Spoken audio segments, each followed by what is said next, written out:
Powered by Sports Interaction, Canada Sportsbook. Want to bet? Then get in on the action at Sports Interaction. The boys of summer are back on the diamond and March Madness is on deck. Bet pregame, live in play, or on one of our many prop bets. Sports Interaction makes it easy to deposit, play, and cash out. Head to sportsinteraction.com/SDPN or in Ontario, download the app now using the QR code at the bottom of the screen. 19 plus, please play responsibly. What is up, Oilers fans? We are back with another edition of Game Over Edmonton. Of course, I'm Dennis Lee. I'm joined by your lovely co-host, Zach Wheel. But we got our special guest today, Shaden. Shay, how you doing today, man? You know, today was okay. The Oilers definitely made it better. Been studying for midterms lately, so that's not fun. But I'm glad I'm done that phase of my life. yeah, just happy we got the win. Although, I don't think it's wrong to say they could have played better. But we'll ugly win, to say the least. I mean, definitely 4-2 final score. It looks good if you're watching the numbers afterwards. But Zach, yeah, let's start slicing and dicing because I know that's your specialty. Oh man, so obviously everyone knows we're back at 11-7, so that obviously benefits them. Desharnais's in the lineup, so you're thinking, okay, cool, guaranteed win, right? Stuart Skinner's starting, so hopefully we get some better goaltending. And the flattest team I have ever seen comes out onto the ice. I don't know if they were drinking like I don't know, Tylenol nighttime before the game or what they were doing, but they were so drowsy and so dead that they would look lethargic. They need a wellness test or something. I don't know if they forgot the smelling salts on the bench. I don't know what happened. It was ridiculous. And then to come out especially, and if it's against Colorado or New York in the last couple games, this was against Philadelphia. I'm pretty sure the second goal was scored by Jan Mysak's brother, Lick Mysak. Like, I still don't know who that was.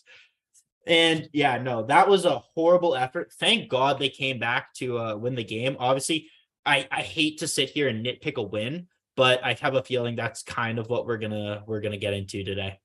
Well, to start it off, we knew like this Flyers team, if anything, they got no quit. Because Torts is behind the bench. They know if you're not going to play hard, you're not playing next game. Torts is a coach that sticks to his word. If you're not giving 110% every single night, yeah, you're not playing that next game. And just wanted to shout out in chat, J Money came in yesterday night when the Flyers beat Calgary, hoping that they would beat the Oilers today. Didn't happen, thankfully. Otherwise, I think this entire show would be far more red. We'd all be seeing fumes. Just wanted to thank everyone for coming back here. We got 9 watching live right now. Ooh. Hopefully that number comes up a little bit. Jeez. But everyone's as dead as the Oilers are. Jesus, no one wants to watch.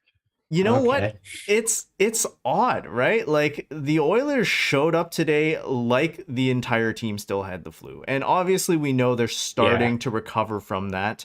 Vincent Desharnais came back up off of a little bit of a cap. You know, we circumvented the cap in a legal way with this whole roster situation, emergency call-ups and so on. I think Ken Holland stepped on a rake and hit him in the face. I don't think this was on purpose whatsoever. I think this whole cap thing that's happened over the last week has just been an absolute mess. But just looking at the game, obviously Philadelphia throws a style where they're just getting in lanes and they're trapping up the neutral zone and everything. So Shane, I wanted to ask you, what do you see? Because you know this a little better than I do, I think. This to me reminded me of those games against the LA Kings where the Oilers just struggle so hard at beating that neutral zone trap. What is it about that system that the Oilers struggle with? How can they beat it? Is it getting a defenseman who can make that pass? Is it just dump and chase? Like, what's going on? Why do they struggle with it? I mean, their breakouts are terrible. I mean, besides Bouchard, arguably, like, no one can really transport the puck. Mm-hmm. And I mean, that's why you're hearing talk of Erik Karlsson, and they really do need an elite puck mover back there, because every time Nurse or CC or Kulak tries to get the puck up. It's just off the glass and out. And as you guys mentioned, it's just unforced icings. So, I get the need for an Erik Karlsson, but if it's gonna cost you guys like an Evan Bouchard, like is that worth it in the end? So Because that's my only issue with this whole Erik Karlsson talk. Because if you're gonna give up a young kid like Evan Bouchard who's still developing, who actually had a really good game today, in my opinion, mhm. I don't think that's worth it. See, and the thing is, Evan Bouchard had a great game, and I think in most of our eyes, as Bouchard fans, you see that. But obviously, he was on the ice for the first goal again, so people are just going to see that minus or whatever, and then they're going to point out that and say he had bad defense, even though he had nothing to do with the play, which I saw you point out astutely on Twitter. Yeah, and they're going to point out, I believe it was late in the third. Evan Bouchard had a giveaway, and the Flyers got a pretty decent chance off of. And it was that big mistake once again that we've kind of seen him make this season, even though he's been really good, that people are going to point to and say, okay, you know what? If you're bringing in an Erik Karlsson, and obviously, I don't think there's any right answer. Like Evan Bouchard is the best puck mover on this defense by far. And we got to talk a bit more about the game. Like the thing is, Evan Bouchard is the best puck mover. Nurse can move it, but I'd say he's mediocre at best. He's not a very good puck moving defenseman. Ceci could not move it in a novice game. Philip Broberg, we haven't really seen too much. Desharnais, like they're all kind of depth defensemen. Barry kind of can be slow. He's lost a step, and same with Kulak. Kulak is just they're mid. They're not top pairing puck moving defensemen, right? So I don't know if Evan Bouchard could easily be a 70-point defenseman, but that's in like 3 years. You know what I mean? Like, yeah. This year is the year that matters. So would I be upset if they moved Evan Bouchard in an Erik Karlsson trade? Probably. But I feel like I'd also be able to get over it way quicker than, the Hall for Larson trade or something like that, right? Because you are bringing in the potential Norris winning defenseman if that were to happen. You know what? I feel that there's no right answer. You're absolutely correct when it comes to trades management. All you can do is take the information you have and try and make the best of it. But you're right. Let's get into all the trade talk later on in the show, because by God, there's going to be tons of that. But first, just to cover a little bit more of the game, I mean, to start off, it seemed like the Oilers had some decent jump in the first 5 minutes. Yeah, outshot 4-0.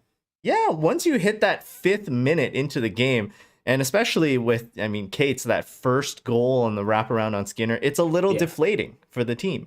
Absolutely. I'm sure Skinner wanted that one back. Ended up with a .920 save percentage. Skinner was instrumental in the end to winning this game. But it is tough when you have these one or two squeaker goals, and we saw that last season with Mikko Koskinen. First shot of a game, he would have that sneak by him. It's hard to get any momentum off of that. Of course, another awful goal was the Ceci pass, where it was just a bit of a flub to Broberg right into his skates. It's pretty much double covered at that point.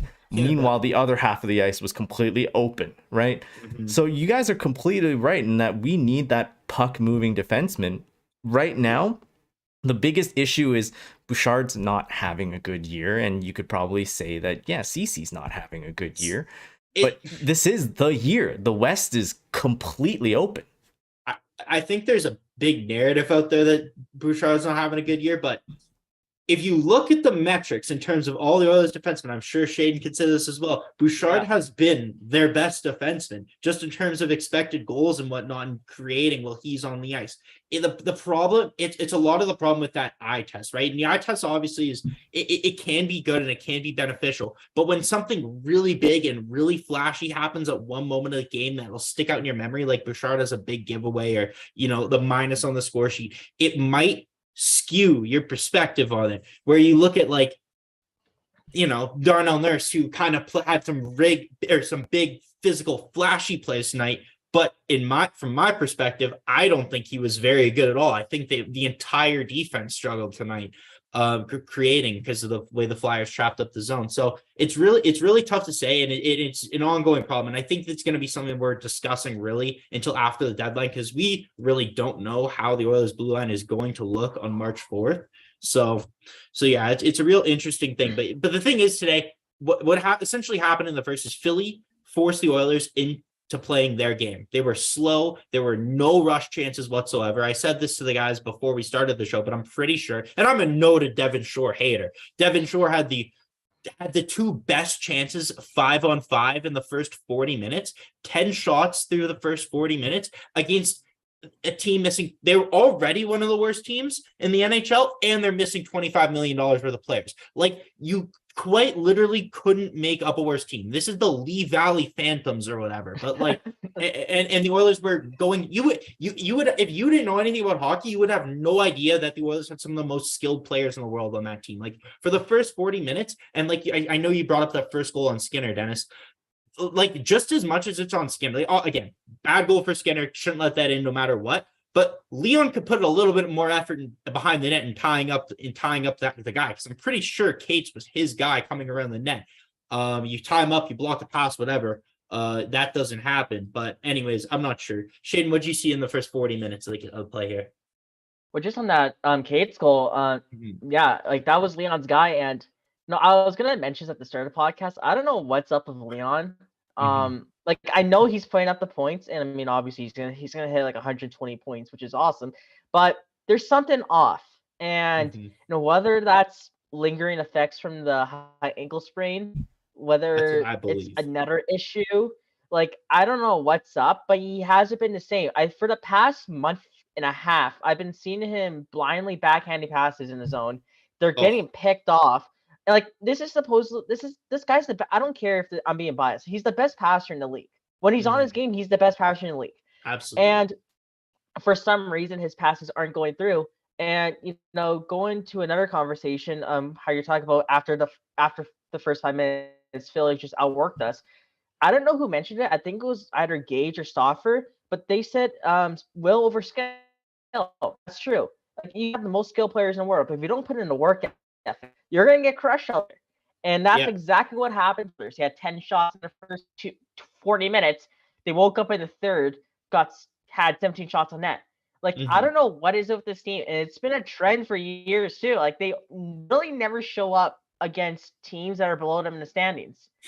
And it's puzzling, to say the least. Absolutely. It is really puzzling. But when they said that will over skill, that's absolutely true. That's why that's why Columbus can touch the playoffs in years past. That's why all these hard-working teams with not much skill can make it so far and do so well. And I find the Oilers, when they play these teams, they rely on their skill too much. They try and pass it in the net, and these teams trap up the neutral zone, and the Oilers don't have defensemen that can make a pass. And that's why 29 and 97 request a defenseman that can make a pass. So we'll see where that goes. But no, I absolutely agree. I'm glad they brought it up. I'm glad you brought it up. It's something that's been, it's a theme throughout the season with the way the Oilers play.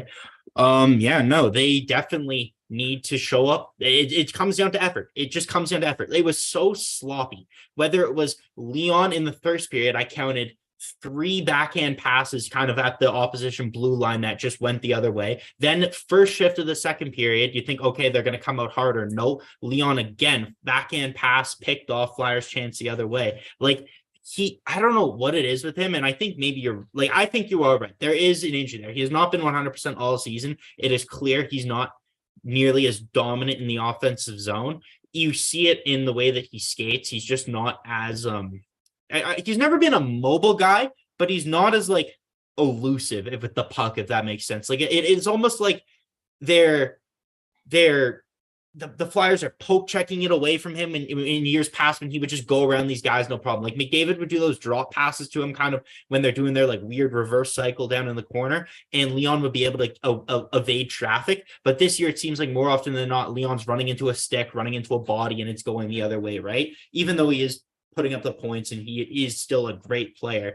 And I think it will come back. I think if you watch to me, like in the Colorado game last game, the first 2 periods, Leon clearly made an effort to show up. And I thought Leon was really, really, really good last game. So he still has it in him. I don't know if it just takes more energy for him to give that kind of effort this year because of the effects, how he feels physically, but it's in him. That's why I know it's a team in the lower in the standings and it looks bad, but that's why I keep saying this. I've said this in the past that I know when the playoffs come around, when it's round 1, he's going to go back to that Colorado form, that way he played in the Calgary series, where even though he wasn't moving, he was still absolutely dominant. So it looks bad and he should be doing better, but I also am not worried about him, if that makes sense. I don't know if you feel the same way.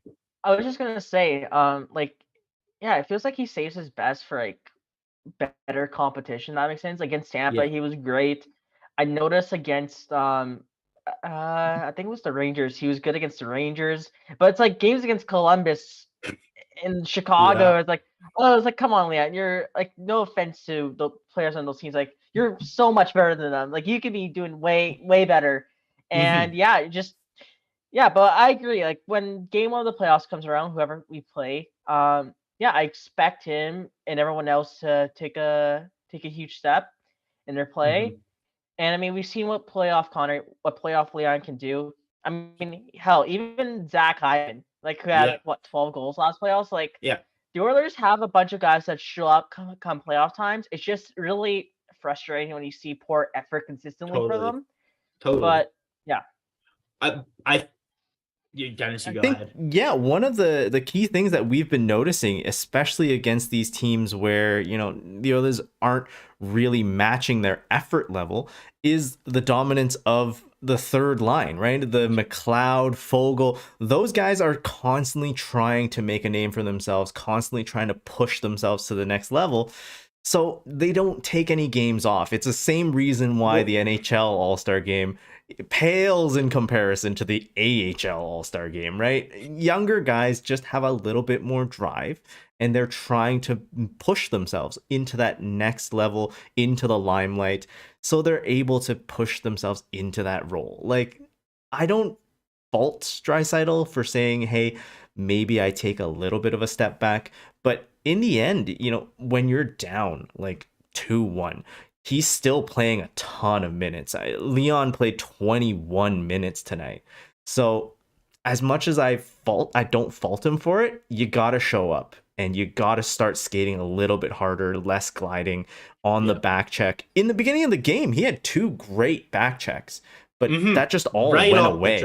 Right off the jump. Right In that first drop. 5 minutes where the Oilers outshot them, and then they didn't get another shot for the next 15 minutes in the first period, right? They just withered away and died. And then once the Flyers got that first goal, right, they just trap it up, and it's impossible to get something going for this team. I see everyone talking in the chat about Fogle. One thing I will say, and this is like the weirdest Twilight Zone stat or Twilight Zone thing that's going on with this team. It's the fact that the bottom 6 is performing what seems to be like as well as I can remember in the last 5, 6, 7 years of being an Oilers fan, right? They're consistently going out, and even if they're not scoring, they're not giving up anything. Even Fogle, McLeod, and Janmark looks a little bit dangerous, the odd time.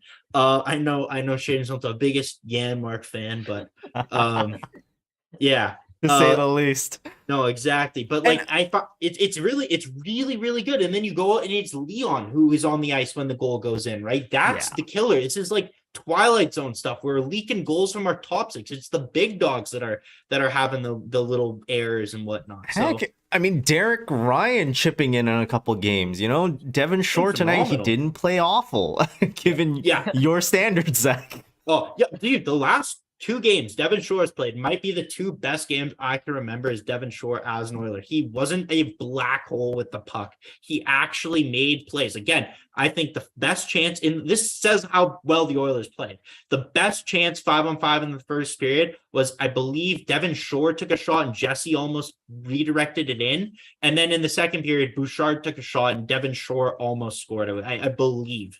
And those to me were the 2 best chances 5-on-5 in the first, because Barry got the power play goal, right? So it's really, really weird to watch. But And again, this was such a slow, choppy game that we don't have that many different plays that you could. It was really boring for quite a while, right? There wasn't much going on. We don't have a lot of material almost to go on about because they were just playing ping pong with the puck because the Oilers couldn't. Like I saw someone point out in the chat, the Oilers couldn't complete a pass, right? Yeah. 2 passes and it was on a flyer stick, and then D'Angelo would bank it in, and it was just going back and forth. It was a game of ping pong for quite a while. It was just attempted zone exit stopped, attempted zone exit stopped, attempted zone exit stopped. So yeah, it was a really rough go tonight. Thank God they got the W though. Like, thank God they needed this. The next 2 games, super important. Pittsburgh's kind of struggling along. You need to come out and beat Pittsburgh. And I know Columbus has given teams like Dallas trouble, but you need to come out, at least go 1-0-1 against the next 3, because then you get a stretch in the next, after that, your 6 of your next 7 games are against Toronto, Boston, and Winnipeg, who are all right at the top of their divisions, right at the top of the NHL, really. So yeah. I mean, don't forget, you mentioned Columbus. Columbus got 2 points against us. So you got to show up. Identical to this, in my opinion. But yeah, Shane, what were you going to say? No, I was going to mention that, if you look at our past 10 games, right, we lost, I think, 5 OT games. I'm just saying, if the Oilers won those 5 OT games, I'm pretty sure they're top in the West, if not second in the West. Like we mentioned earlier today, the West is wide open. Yep. Like, every single point matters. And that determines who you play in the playoffs, home ice advantage, all that stuff. Those 5 points make a huge difference. So absolutely. Look at tonight, right? LA lost to Minnesota.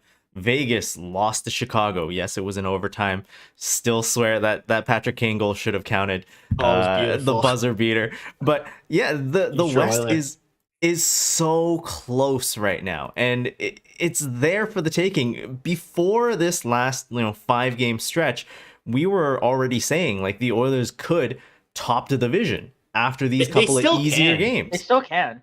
Oh, yeah. It's just that we should have been there, right? Well, we should be there right now. Yeah, exactly. It's games like this. Here, no, Shane, you go ahead. Because the Colorado game, I don't care. I got some flack on Twitter for saying this. I don't care. The Oilers outplayed the Avs. If Jack Campbell makes a save to win that game, absolutely. The Rangers game, it's kind of the opposite. He kept you in there. You blew that one. Detroit game, you clawed back, but like at some point you need to start winning these shootout games. Yeah. Even the one against Philly the week before, right? I mean, they played how they did in the first 40 minutes. They were half-assing it, and until the last 5 minutes of that game, that's when he really started to pour it on. So, and it's especially frustrating too because our weaker part of the schedule is kind of done now. You're heading into the tough stretch of your year. Yeah. This is when the trade deadline is. All the teams in your division and conference are going to be adding up. Vegas and Dallas are 2 teams competing for Patrick Kane, right? So, I mean, do you guys want to tie this into the trade? Well, yeah, let's do it. Let's just start it out with saying what Bob Stauffer said. So I think all of us have been on Twitter. We've all been irritated with these unceremonious losses that the Oilers have had where they've blown leads, and we've all been calling for months saying it's the time to make a move now. It's the time to make a move now. And it seems like media and everyone else is kind of giving the pushback on that and said, no, Ken Holland's got patience. It's time to wait. But the man, the myth, the legend, my 4th favorite OEG employee, Bob Stauffer, he went on at the intermission first period and he said, it's time for Ken Holland to make a move. He said the team is playing tight like this because they know that a move is coming and they're thinking about it. Like they know they're waiting for that spark that the player will bring in, or they're nervous about who's going out.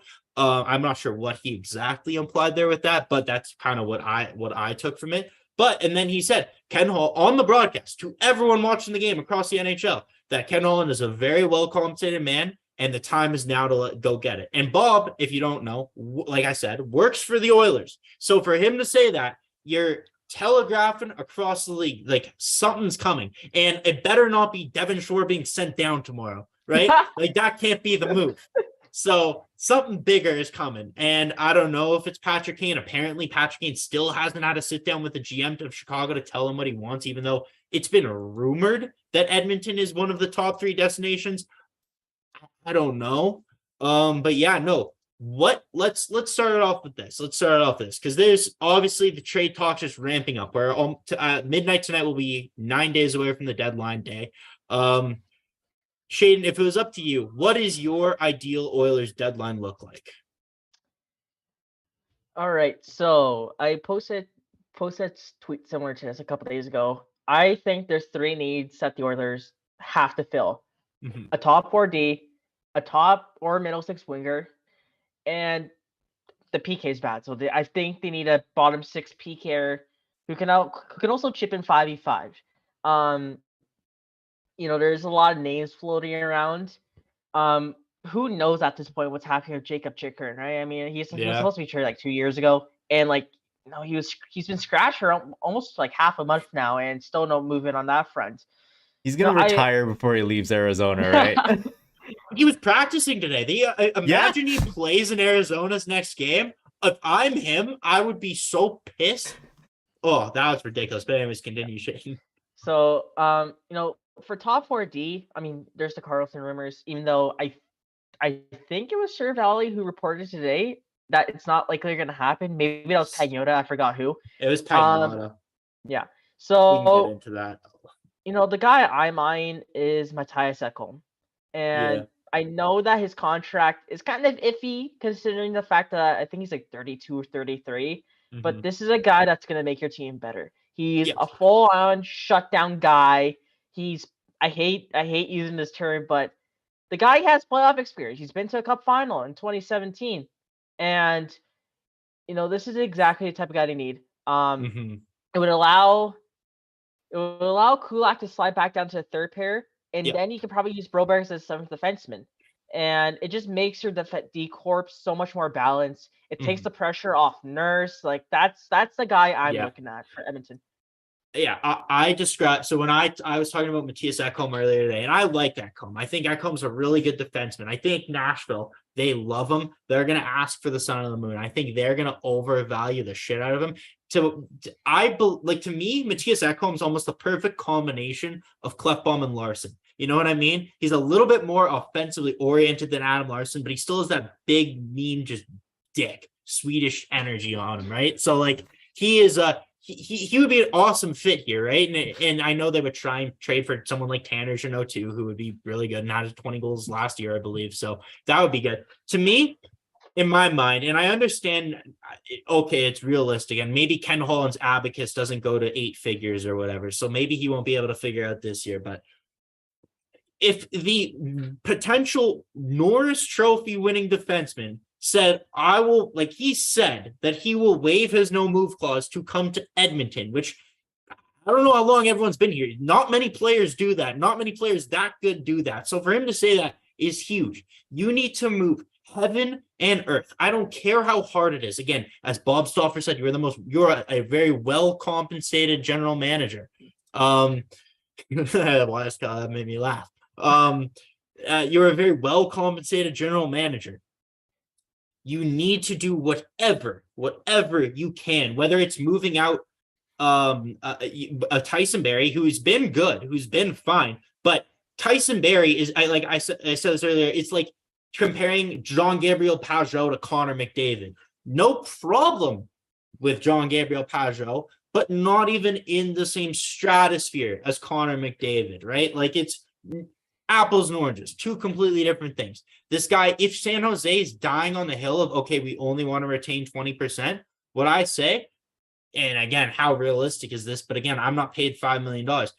Okay, instead of just Puljujarvi and Foegele, or Puljujarvi and Barrie that you're moving out, find a way to get rid of one of Yamamoto or Foegele as well. For the most part, Puljujarvi and Foegele have been swapping as healthy scratches, and Yamamoto's been injured for more often than he's not been this year. So I don't really think you're sacrificing as much depth as it might seem like with that. I think you're swapping Barrie for Carlson. And I think you have guys like Raphael Lavoie even, and I know he's not proven, but I know the Oilers probably want to give him a shot here. He scored again today. You have players that you could come up who are making $870,000, not $3.1 million like Yamamoto, who I feel like Yamamoto in the 3 games he's been back, and I know he's been injured and he's had issues, but useless. Like, just, I'm being blunt, useless, done nothing, quite literally nothing. I don't know if you guys saw something different with the Yamamoto, but I feel like there are guys on the farm that can come up and do just as good a job for a quarter of the money. And if you can figure out how to bring in Carlson, whether it's at 7, 8, or 9 or whatever, make it work. This is the Norris Trophy winning defenseman, and you have the best player in the league in Leon this year. It's just something you got to do. To me, you do it. I think it's clear, right? Everyone would, in a non-cap situation, everyone would love Carlson. I'd love him in a cap situation. The problem with the cap is we got to make the money work. And I get it. It's tough. If you can, and it's just a couple of assets going back the other way, I completely agree. Before you go in, I don't want to be an asshole, so I'm sorry. But can I say one thing I forgot to say? Sorry. So another thing for people in oil country, a lot of people, when they see Toronto make a move, that's what really gets under their skin, right? That's what sparks something. And for the Leafs to go out, we're in a very similar position with their core and their playoff success as Edmonton is, to go out and make that splash and get the Noel Acciari and Ryan O'Reilly, an elite player, won a Conn Smythe, making 7 point. Had a hat trick today. Exactly. Instrumental. He puts Toronto just over the top. He is a clutch. We brought up playoff performance. We brought up everything. Everything Ryan O'Reilly can do, he does. He makes that team so much better, so much harder to play against.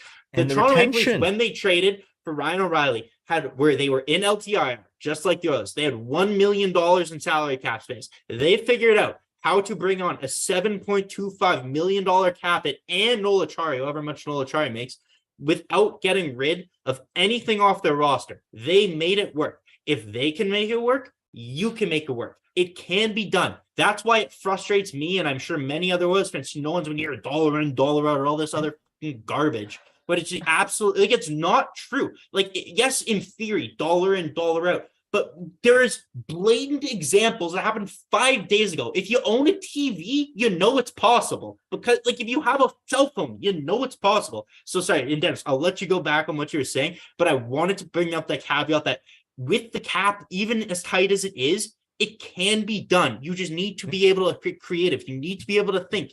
And if you can't, you should not be a general manager and step down. I think that's the biggest point, right? Yes, we work in these cap situations. There are things where it's you can't do certain things, right? You can't pay a guy $1 anymore. Like, the NHL doesn't work like that anymore. There's a minimum salary you have to pay. So scratch all the things that are illegal that you cannot do. Within those rights, you can retain money. Maximum of up to 50%.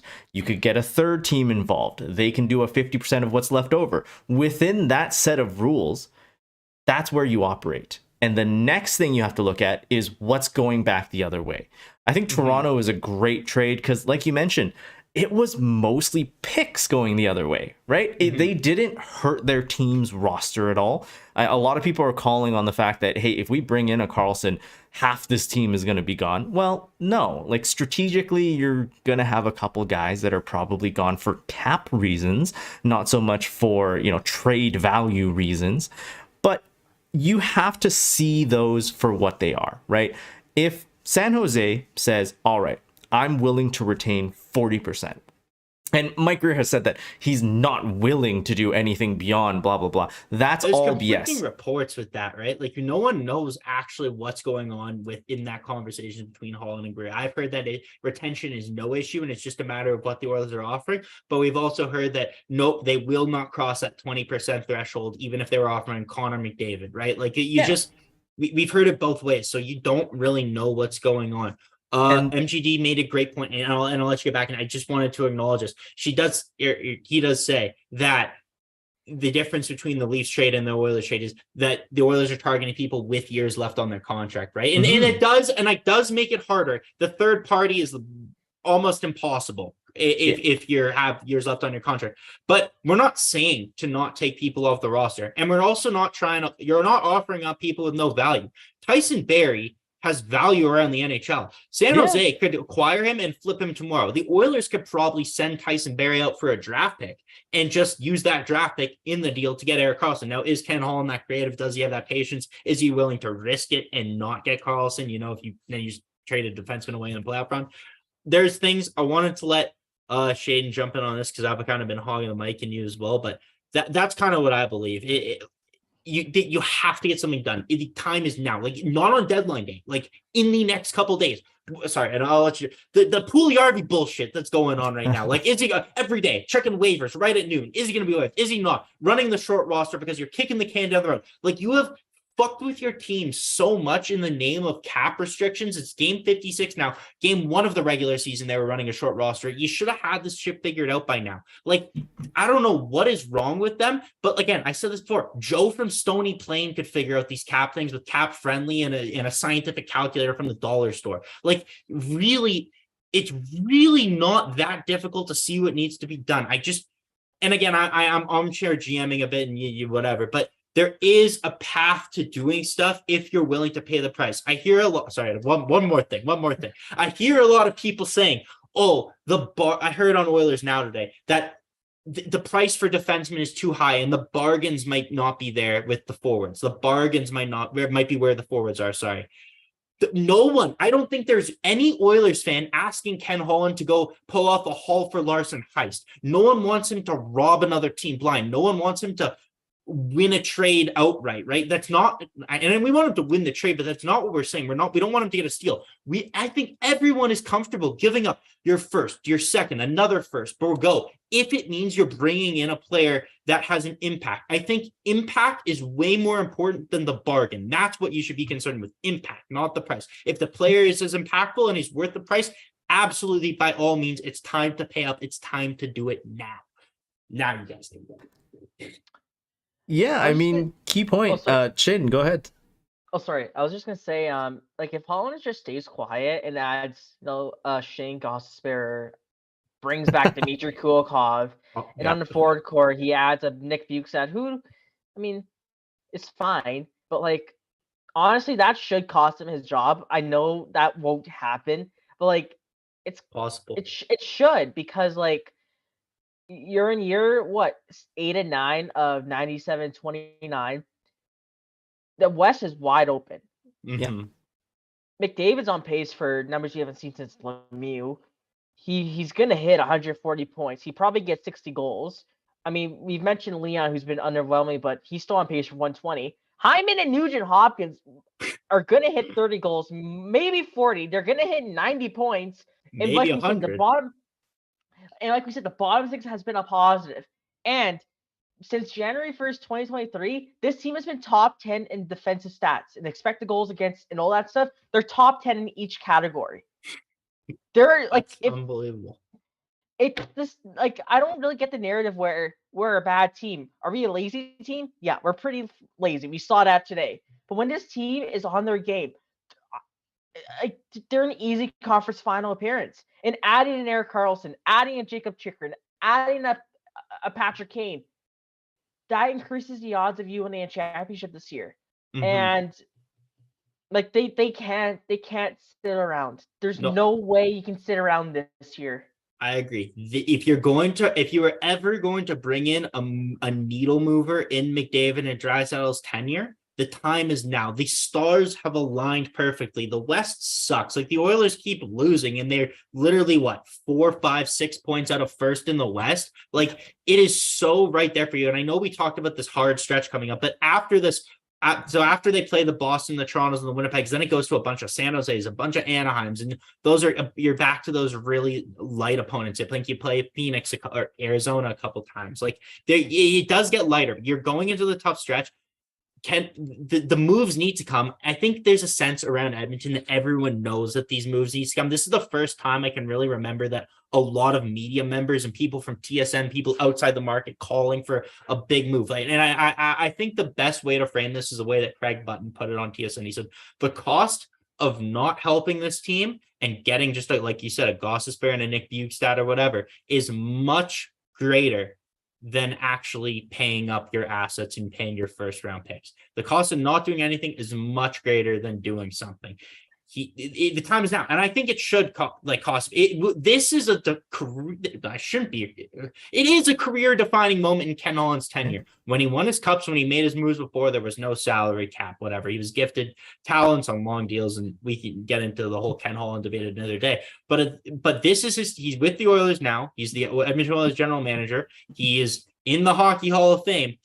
If he wants to have this legacy and he believes in his legacy and he thinks that, I need to leave this cupboard stock and I'm going to leave Edmonton with XYZ, this is where you define your legacy, right here at this deadline and on this playoff run. Because if you don't, there's going to be major question marks and a lot of topics that'll come up that none of us really want to talk about, right? So that's kind of where I'm at. You're right. This is the second to last year of Ken Holland, right? So if you win it now, that's great. You go out with a bang. You just announce your retirement on like August 1st. You call it. Yeah, you just go, hey, I'm going to throw everything away and I'm moving to Barbuda or whatever. I'm good. So if you go now, this is the ideal time. Next season, you're going to have a lot more pressure. We all know that GMs in their final year, they are pressured beyond belief to try and make things happen. That's when we start seeing panic trades, bad trades, if they're trying to hold on to their career. Ken Holland's not exactly like a spring chicken. I just want to add on to that point. Next year's also the final year before Leon and the Oilers can talk to an extension. So that adds even more pressure for Ken because he's not like, here's the thing, Ken's not the GM that's going to be doing the Leon Draisaitl extension. That's either Steve Sales, Brad Holland, or whoever they hire. I don't know. Bob Nicholson's going to hire like Dale Talon, Keith Gretzky, whatever. Yeah, but like Ken Holland's not doing the Leon extension. We know that. So add on to the fact that this team has to win a cup, and he's in the final year of his own deal. I'm kind of scared to see what happens next year at the deadline in free agency. That's a scary thought to me, to be honest. Yeah, it's super scary, man. It's super scary. So, Wise Kyle in chat wanted us to talk about his trade proposal. So in here, he said Ekholm or EK is he talking I'm Erik Karlsson? That's Erik Karlsson at 40% and Ekholm at 10%. Plus Janot, who makes $800K. Oh, Janot at 50%. For Barry, JP, Yamo, 2 first, Reed Schaefer, 2 seconds, and a third. Okay, so in theory, sure, sick. I love it. Would I do it? Absolutely. A couple things that I say are probably unrealistic about this. There's just way too much going on. I don't think Ken Holland has the mental fortitude to be able to move that many players in this short of a time span. Well, and I think it goes back to my point earlier was that you can try and put whatever retention numbers in there, trade proposals in there, but everything is grounded in the fact that you're negotiating with another human being, right? Mm-hmm. And in negotiations, in formal terms, there's something that is your alternative, right? If you make a trade, what is the things that you're giving up and what's the alternative to giving those things up? Well, if you're Mike Grier, maybe you want to just hold on to Erik Karlsson because he's having an amazing season. If you think that the value you're going to get back is worth less than, say, I don't know, ticket revenue next year, then you would hold on to it as an asset for that part of the business. Mike Grier's for hockey. Mike Grier shouldn't be thinking about tickets. For the Oilers, for the Sharks, I think just from their perspective, and again, maybe I'm biased, keeping Erik Karlsson after the deadline is a huge mistake. The Oilers are paying a premium for the year that Erik Karlsson is having. Right. We've seen mediocre years and years past them in San Jose. He's not played like this before. We're paying the premium for that. One, they're trading Timo Meier, and you're going to keep the guy that'll keep dragging you single-handedly up the standings. If you're trading Timo Meier, you want to go all the way down. So if you're going to do that, go all the way down. You don't need a 32-year-old defenseman pulling you back up who's not going to line up with the window. And I think that line of thinking is correct, right? Mm-hmm.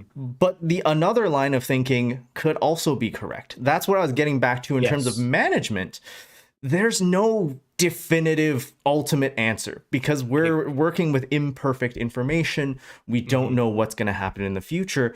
And we know when you're negotiating with a person, some people are more risk averse.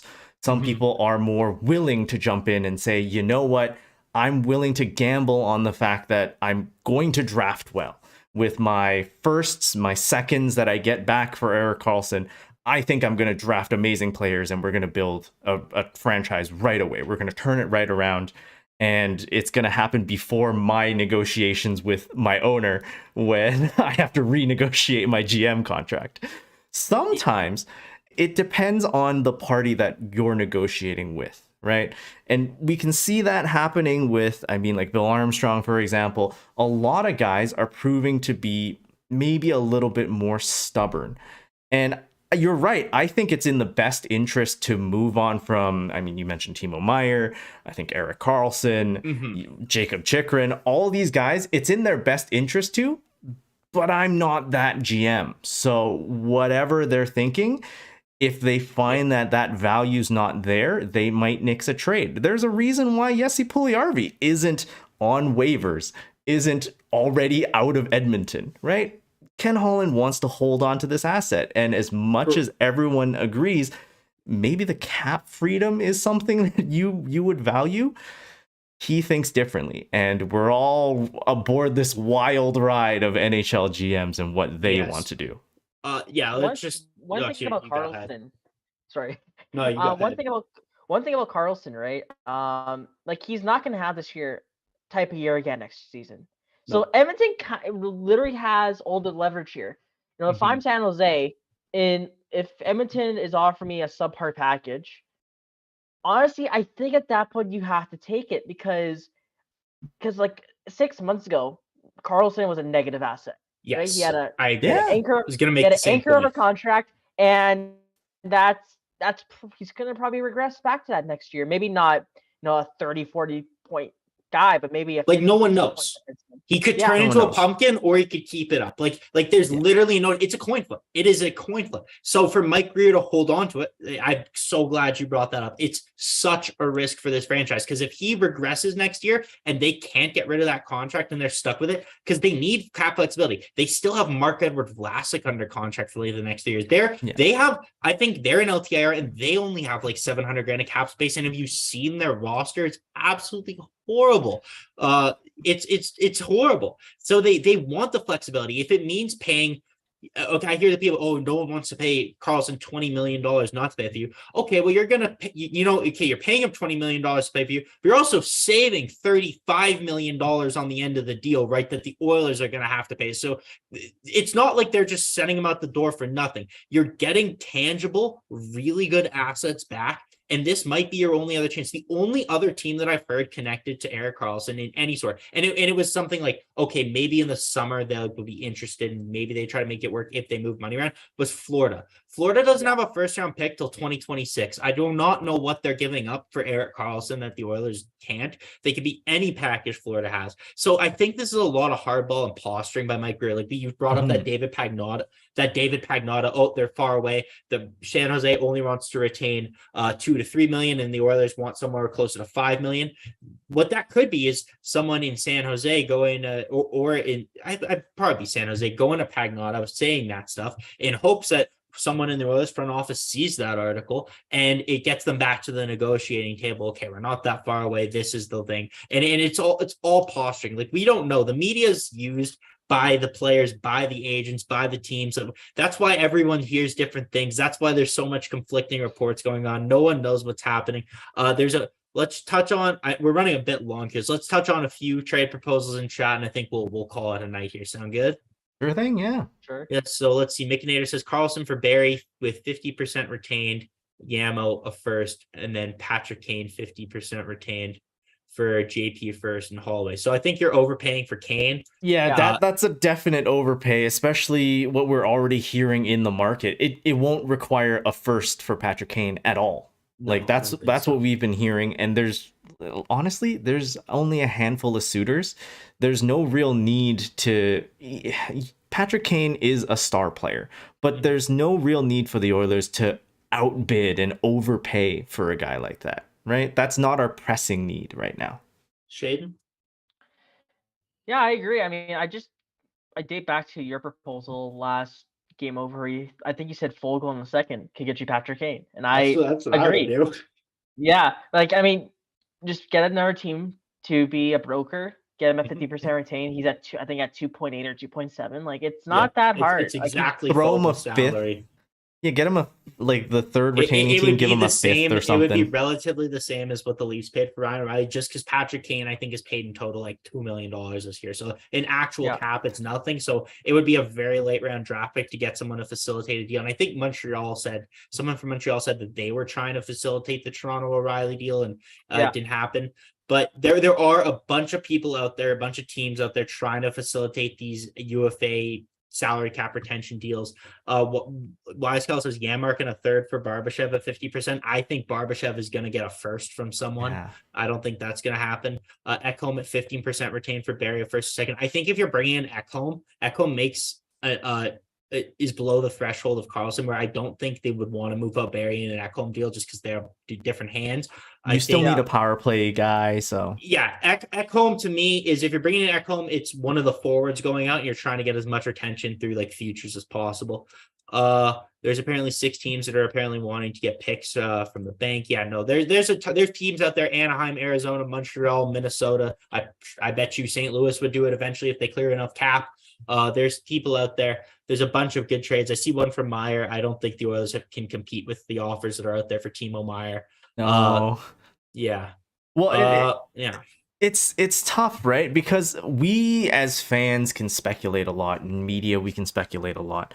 But again, the situation in the room, general managers, they'll talk, and we don't have to do this like an NHL 23 trade, right? It's not like we'll throw it out there and it's a declined, and if we throw it out there a month from now it's still declined. GMs are allowed to change their mind if, for example, and here's what I'm hoping out of the Oilers during the trade deadline is Mike Grier sees, hey, there's no real other offers out there. He goes to management or upper ownership and says, hey, this is what we got. Honestly, I think it's worth it. Convince ownership to go with that rebuilding path, and then give Karlsson to Edmonton for whatever Ken Holland asked for, right? I don't think you're right, the posturing should be something that we really hang ourselves up on. It's got to be a situation where we keep an open mind, we try and keep the communication lines open, and at any time someone might decide, you know what, no, I will take your offer, or sweeten it with like a fifth or like a sixth, and then we got a deal, handshake, you know? Exactly. Last one I've seen Wallman's name come up in chat. Doesn't sound like Detroit's selling off any of their guys, so I don't think Jake Wallman is a possibility. But yeah, Dennis, I hope you're right. We've been running for a little bit long here. There's 4 more games left until the deadline. So yeah, the Oilers are back at it Thursday against Pittsburgh. We got Columbus, then we got Boston, and then Toronto, I believe. That's the schedule coming up. Let's hope the Oilers, honestly, I'm hoping for 500 in those 4 games. But we'll kind of see how it goes. They seem to show up against the good teams. Maybe we should be in for some really fun games here, regardless. As long as we don't get an effort like tonight, I think we should be good. I want to thank Shane for coming on with us once again. It was a blast as always, my man. You come on with such fantastic points. It's great to have you. I'm sure you'll be back in the future. And I'll pass it off to you, Dennis. Dennis, thank you for hosting. Where can they find you tonight? Yeah, you can find me at Dennis Lee YEG. Shaden? Yeah, you can find me at Shay_News93 on Twitter. You can also follow my podcast channel. It's called the Tender Cast. So if you want to hear more great hockey takes, look there. Awesome. Right on. Thank and Zach, Zach, for you. Yeah, you can find me at ZWheel97 on Twitter, making phenomenal takes every day, all day. So yeah, it was awesome having you on. It'd be a blast, and yeah, I think that should be it from us tonight. Have a great rest of your night, guys. Let's next game Thursday, February 25th or 23rd, sorry, against Pittsburgh. It's a 5 p.m. Mountain puck drop. It's going to be a triple header. Avery, Zach, myself, we'll all be on that post game show. So we'll see you then, and until then, play La Bamba, baby. Let's play La Bamba, baby. Bye-bye. Game over! Powered by Sports Interaction, Canada Sportsbook.